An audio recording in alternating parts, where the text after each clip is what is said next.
espère des grandes choses sur la COP 28.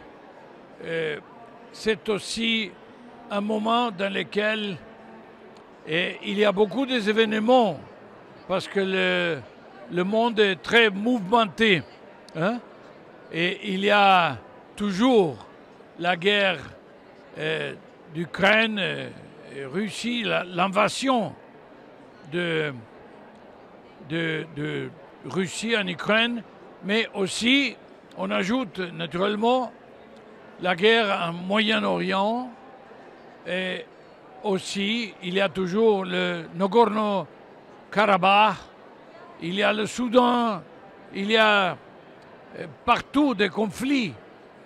Et naturellement, on a un peu oublié notre obligation plus importante du point de vue intergénérationnel qui est avec la planète.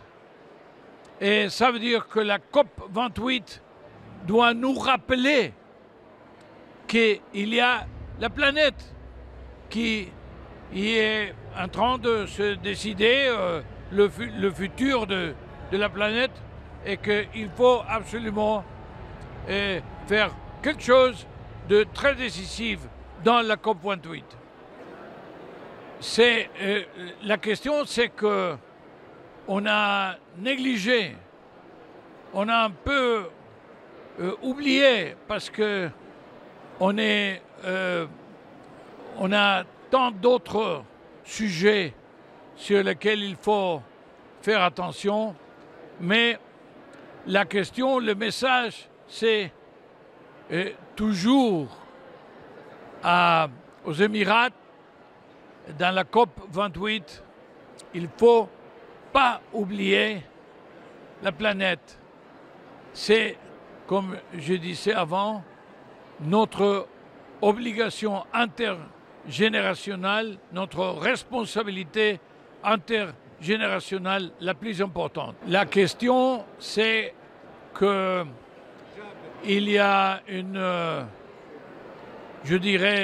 il y a un intérêt suprême. Il y a un intérêt encore plus important que le court terme, même le moyen terme, qui est précisément la planète. L'existence même de l'humanité, comme nous le connaissons aujourd'hui, reste un risque.